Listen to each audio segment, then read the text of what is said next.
Assalamualaikum warahmatullahi wabarakatuh. Perkenalkan, nama saya Safina Risa Milasakila, NIM A320210002.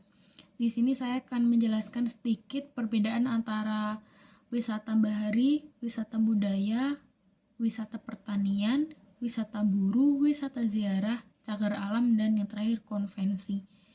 Yang pertama yaitu wisata bahari. Wisata bahari ini dikenal juga dengan sebutan wisata maritim atau wisata tirta. Wisata ini pun berhubungan dengan olahraga yang dilakukan di air seperti di pantai, danau, maupun di teluk. Kegiatan yang biasa dilakukan saat melakukan wisata bahari adalah memancing dan berselancar. Adapun kita juga dapat melakukan kegiatan lain seperti berlayar, melakukan lomba balap mendayung, snorkeling, ataupun menyelam. Yang selanjutnya yaitu wisata budaya. Wisata budaya di Indonesia ini bertujuan untuk menambahkan wawasan serta pandangan hidup seseorang. Dalam wisata budaya, terutama ke luar negeri, kita bisa melihat cara hidup masyarakat di negara tersebut, mempelajari adat istiadat, kesenian, dan kebudayaan mereka. Yang selanjutnya yaitu wisata pertanian. Wisata pertanian merupakan perjalanan wisata ke lokasi pertanian, melihat pembibitan di ladang ataupun perkebunan. Biasanya dilakukan dalam rangka studi atau dapat pula hanya sekedar berjalan-jalan menikmati hijaunya tanaman dan segarnya udara. Yang selanjutnya yaitu wisata buruh. Wisata ini bisa dilakukan di negara yang mempunyai daerah hutan yang dapat dijadikan untuk tempat berburu. Tentunya kegiatan berburu ini tidak dilakukan secara sembarangan, melainkan mengikuti aturan dari pemerintah tentang batasan wilayah pemburuan dan jenis binatang apa saja yang boleh diburu.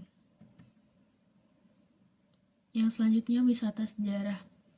Jenis wisata ini berkaitan dengan sejarah, adat, istiadat, dan kepercayaan yang dianut oleh masyarakat setempat. Kebanyakan dilakukan oleh rombongan daripada perorangan. Tujuannya biasanya ke tempat-tempat suci, makam orang yang dianggap berkuasa, ataupun pemakaman tokoh terkenal. Biasanya di bukit atau gunung keramat yang menjadi sarang legenda dan sebagainya. Yang berikutnya, wisata cagar alam. Wisata yang dikenal juga dengan wisata konservasi ini dilakukan dengan mengunjungi taman lindung, cagar alam, dan wilayah yang kelestariannya dilindungi oleh undang-undang. Kebanyakan yang datang ke wisata cagar alam ini yaitu para pecinta alam yang melakukan wisata. Yang selanjutnya yaitu wisata konvensi. Wisata konvensi ini lekat dengan politik. Contohnya adalah bangunan tempat musyawarah, persidangan, dan pertemuan yang dilakukan secara nasional atau internasional, seperti contoh Pusat Kongres Internasional di Berlin dan Gedung Senayan di Jakarta. Motif wisata.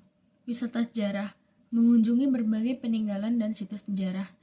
Bagi yang suka dengan arkeolog dan informasi yang berkaitan dengan sejarah atau masa lampau, datanglah untuk berwisata sejarah ke candi, museum, benteng, atau melihat prasasti.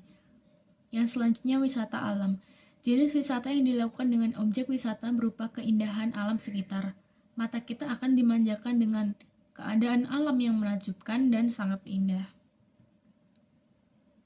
Yang berikutnya, wisata religi. Melakukan kegiatan religi dengan mengunjungi tempat khusus umat beragama, makam, tempat beribadah, bertujuan untuk lebih mendekatkan diri kepada Tuhan, seperti melakukan wisata ke Masjid Istiqlal bagi yang beragama Muslim atau gereja katedral bagi penganut Kristen Katolik. Yang berikutnya, wisata pendidikan. Wisata pendidikan ini disebut juga dengan wisata edukasi dan banyak dilakukan oleh anak-anak dan sekolah. Tujuan daripada wisata pendidikan ini merupakan sebagai sarana penunjang pelajaran yang telah diberikan di sekolah. Wisata pendidikan ini diharapkan membuat anak lebih mudah memahami materi pembelajaran. Contoh wisata dengan daya tarik kondisi iklim yang ada di Indonesia. Hutan pinus Pengger atau Pengger. Hutan pinus ini merupakan satu dari beberapa jenis hutan pinus yang ada di Jogja. Kawasan hutan pinus ini selalu menjadi daya tarik wisata yang menarik untuk dikunjungi karena memiliki suasana yang sejuk, asri, dan menenangkan. Jadi sangat cocok untuk rehat dan istirahat dari aktivitas yang melelahkan sejenak gitu. Hutan pinus ini memiliki beberapa daya tarik. Yang pertama yaitu alamnya yang sejuk. Hutan pinus Pengger ini memiliki suasana alam yang sangat asri dan menyejukkan.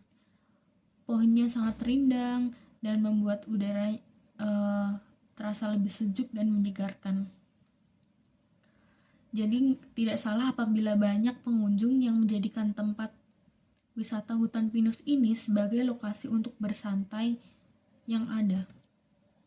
Dan yang berikutnya, wisata hutan pinus ini memiliki spot foto yang sangat instagramable gitu.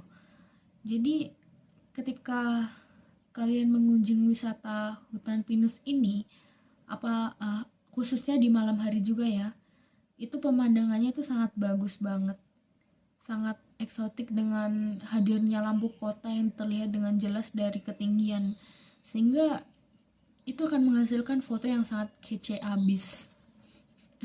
Tapi ya pagi harinya pun itu sangat bagus karena suasananya yang sangat sejuk dan terlihat pemandangan kota dari atas bukit itu juga sangat indah, gak kalah bagus. Jadi ketika matahari bersinar itu akan terlihat pemandangan kota Jogja yang sangat indah.